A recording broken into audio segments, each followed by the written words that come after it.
Institute के YouTube channel पर आप सभी विद्यार्थियों का हार्दिक स्वागत है। विद्यार्थी, आज हम आपको इस वीडियो में कक्षा 10 गणित की जो है अध्याय 1.2 के शेष प्रश्न संख्या 5, 6 और 7 का जो है एक्सरसाइज हल कराएंगे। आप देखिए, 5वां क्वेश्चन आपके सामने है। जांच कीजिए कि क्या किसी प्राकृत संख्या n के लिए संख्या 6 पर पावर n अंक 0 पर समाप्त हो सकती है। विद्यार्थी, इस सवाल को समझने के लिए आप पिछली वीडियो में जो है थोड़ा सा देख लीजिएगा, प्राकृतिक संख्या किसे कहते हैं। तो आप पाएंगे कि प्राकृत संख्या को n से प्रकट करते हैं और वे सभी संख्याएं प्राकृतिक संख्याएं कहलाती हैं जिससे व्यक्ति और वस्तु की गणना की जा सके, जैसे कि 1, 2, 3, 4, 5, 6 डट अनंत तक की धनात्मक संख्याएं जो है प्राकृतिक संख्याएं कही जाती हैं। अब आपको यह आश्चर्य होगा कि जब सभी अनंत तक की धनात्मक संख्याएं प्राकृतिक संख्याएं कहलाती हैं तो कौन ऐसी संख्याएं हैं जो प्राकृतिक संख्या नहीं कहलाती। तो आप जान लीजिए कि 0 हो और कोई संख्या ऋणात्मक हो, वे सब संख्याएं जो है प्राकृतिक संख्याएं नहीं कही जाती हैं।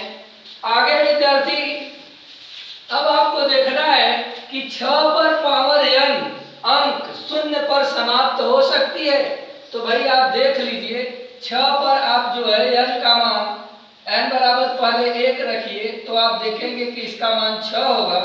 6 पर आप पावर n का मान 2 रखिए तो आप देखेंगे कि 6 गुणे 6 बराबर आप देख रहे हैं 36 आएगा।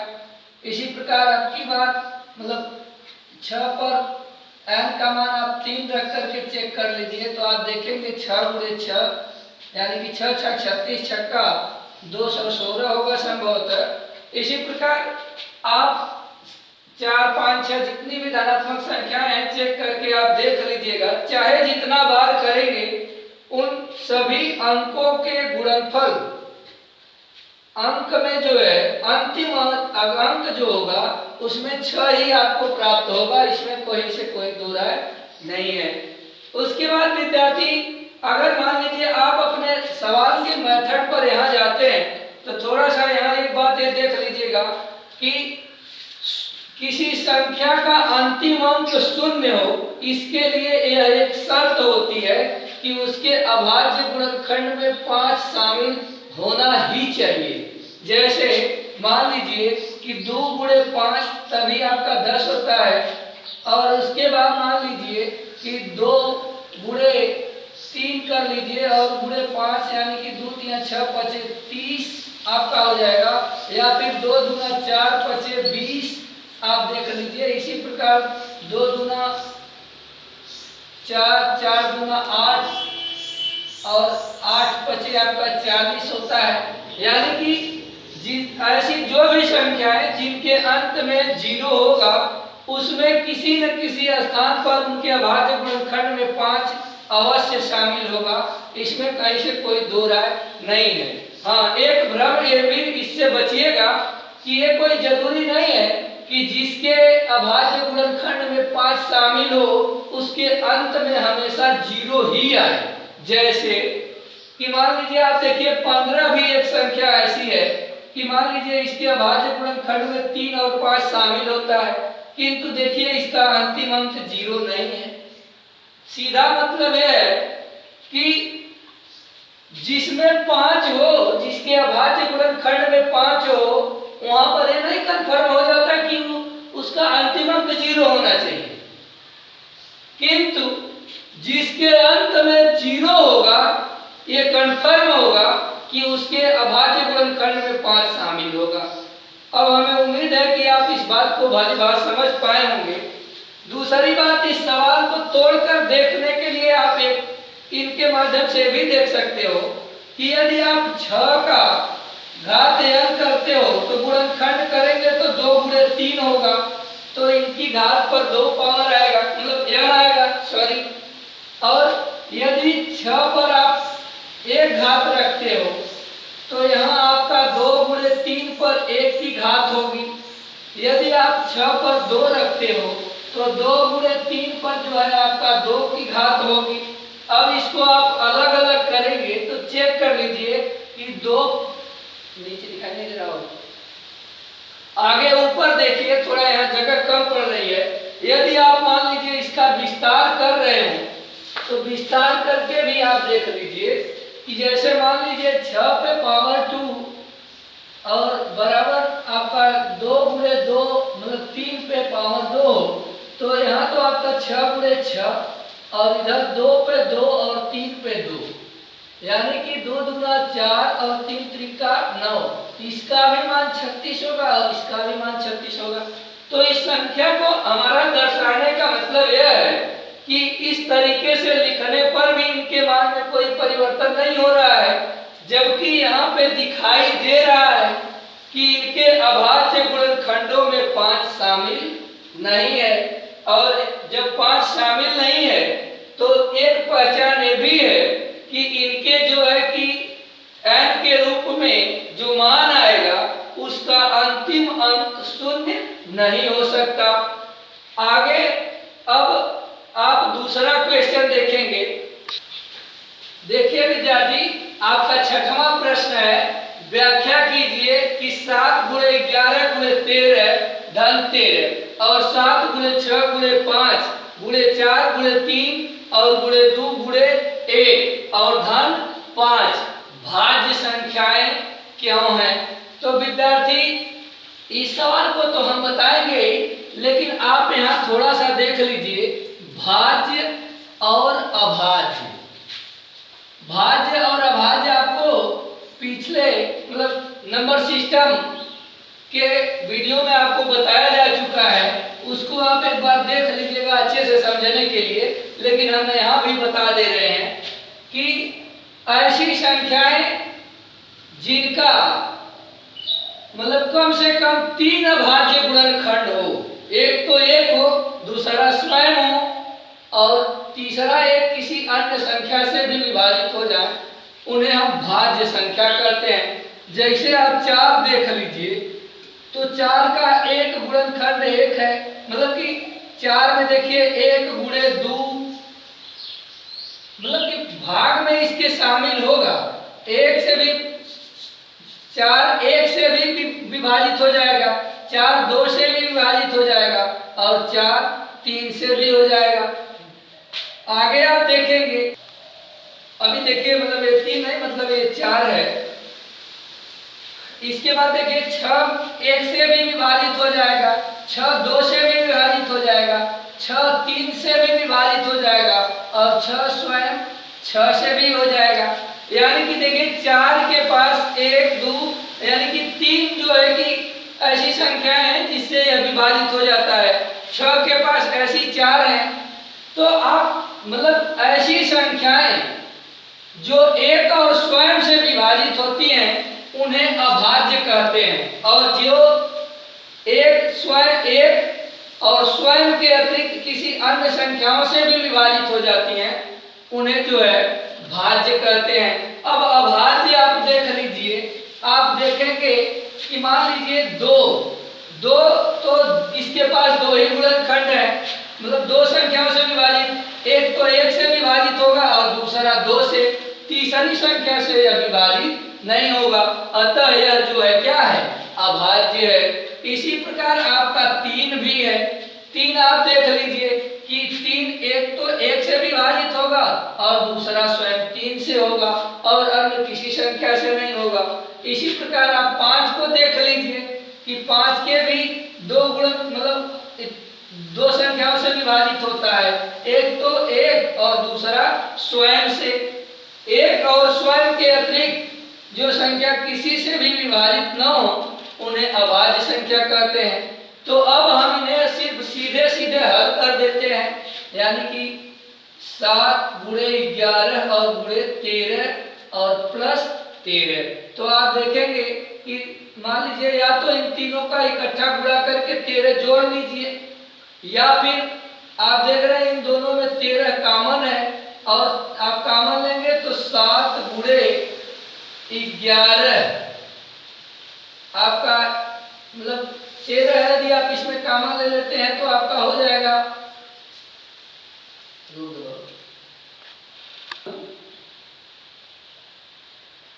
देखिए 13 आप कामा लेंगे तो 7 गुणे 11 और प्लस आपका मान लीजिए 13 के स्थान पर आपका 1 बचेगा, यानी कि 13 और यहाँ देखिए कोष्ठ में 11 सत्ते 77 और प्लस आपका 1 है, यानी कि 13 और गुणे आपका हो जाएगा 78। 13 और 78 का गुणा करेंगे तो 13 बटे 104 के 4 हासिल आपका 10 बचेगा, और 13 7 91 और 91 10 हो जाएगा 101। अतः यह एक संख्या आपके पास मिल गई 100 मतलब 1014। 1014 को आप चेक करिए कि यह कितनी संख्याओं से विभाजित हो सकती है, तो आप पाएंगे कि देखिए 1014 जो है 1 से भी विभाजित हो जाएगी, और दूसरा देखिए इसका अंतिम अंक 4 है इसलिए यह 2 से भी विभाजित हो जाएगी, और तीसरा तो स्वयं से विभाजित हो ही जाएगी। तो इसका भाज्य और अभाज्य चेक करने के लिए हमें 3 चाहिए, और जिसमें एक 1 है, दूसरा का 2 है और तीसरा का ये स्वयं है, और अभी गुणनखंड करेंगे तो अनेकों पा जाएंगे। आप इसको कर लीजिएगा।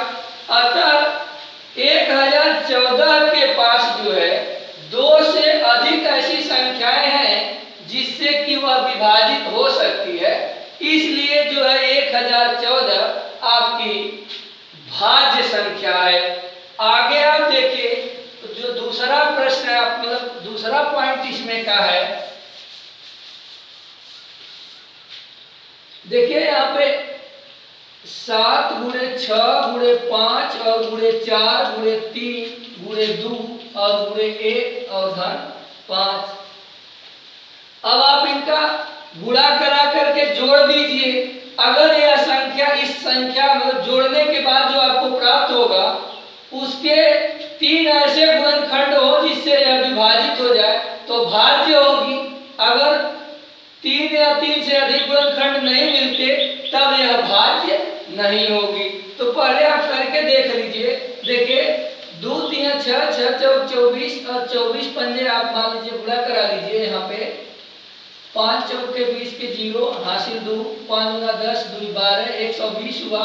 120 में आप 6 का गुणा करा देंगे तो 6 सुनाई 0 6 गुना 12 2 हासिल है 6 6 7 720 होगा। और 720 में आप 7 का गुणा कराएंगे तो 7 सुनाई 0 7 गुना 14 के 4 हासिल है 7 7 49 1 50, यानी कि 5040 मिलेगा। और प्लस आपका यहाँ पर 5 है, जोड़ेंगे तो आपके पास हो जाएगा 5045। अब 5045 देख लीजिए। अब इसका मतलब भाग दे करके कि मान लीजिए 1 से तो 1 खुद कट जाएगी, दूसरा 1 अपने आप से भी कट जाएगी।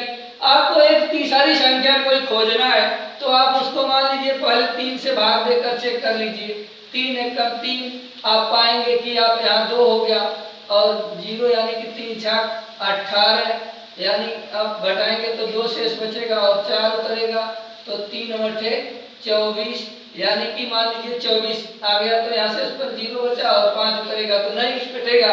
अतः यह मान लीजिए 3 से नहीं कटेगा भाई, ठीक है 3 से नहीं कटेगा, लेकिन 5 से चेक कर लीजिए तो आप पाएंगे कि 5 1 कम 5 यानी कि 0 और 0 उतरेगा, भाग नहीं जाएगी तो यहाँ 0 बढ़ेगा। उसके बाद जो है 4 उतरेगा यानी कि 5 भी उतरेगा तो फिर यहाँ पर 0 बढ़ेगा, यानी कि उसके बाद होगा 5 9 45। देखिए यानी कि जो 5000 आपका 45 है, एक तो 1 से कटेगा, दूसरा 5 से कटेगा और तीसरा स्वयं अपने आप से कटेगा।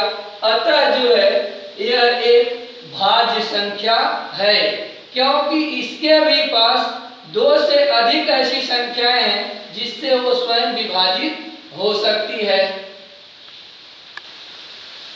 इसमें विद्यार्थी देखिए आपका 7वां प्रश्न है, किसी खेल के मैदान के चारों ओर एक वृत्ताकार पथ है। इस मैदान का एक चक्कर लगाने में सोनिया को 18 मिनट लगते हैं, जबकि इसी मैदान का एक चक्कर चक्कर लगाने में रवि को 12 मिनट लगते हैं। मान लीजिए वे दोनों एक ही स्थान और एक ही समय पर चलना प्रारंभ करके एक ही दिशा में चलते हैं, तो कितने समय बाद वे पुनः प्रारंभिक स्थान पर मिलेंगे। विद्यार्थी आप यहाँ नोट करते चलिएगा साथ में। आप देख रहे हैं कि जो है कि सोनिया को एक चक्कर लगाने में 18 मिनट लगते हैं। अब विद्यार्थी आप देख रहे हैं एक चक्कर लगाने में सोनिया को लगा समय 18 मिनट तथा रवि को लगा 12 मिनट। और सबसे बड़ी बात यह है कि मतलब दोनों एक साथ एक ही दिशा में, मतलब कि दोनों एक साथ एक ही दिशा में चलना प्रारंभ करते हैं।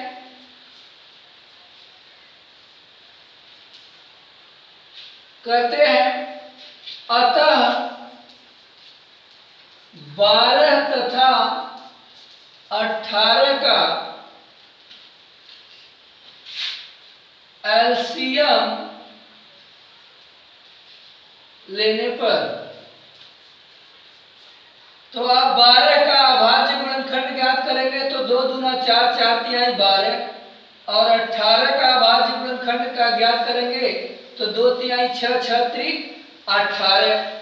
विद्यार्थी अभाज्य गुणनखंड से एलसीएम निकालने का सीधा फंडा यही है कि देखिए जो संख्याएं दोनों में उभयनिष्ठ हैं वह एक बार लिखी जाएंगी, पहले उनको लिख लीजिए चाहे तो आप, यानी कि 2 दोनों में है एक बार, 3 इन दोनों में है तो एक बार। और ये देखिए ये संख्याएं जो बची हुई हैं उभयनिष्ठ के अतिरिक्त इनका भी आप गुणा करा देते हैं, यानी कि 2 तिहाई 6, 6 दूना 12, 12 तिहाई 36। अतः आपका आंसर हो जाएगा कि जो मतलब 36 मिनट, यानी कि 36 मिनट बाद जो है वे दोनों एक साथ पुनः मिलेंगे। विद्यार्थी हमें उम्मीद है कि आप अच्छे से सवाल को समझ पाए होंगे।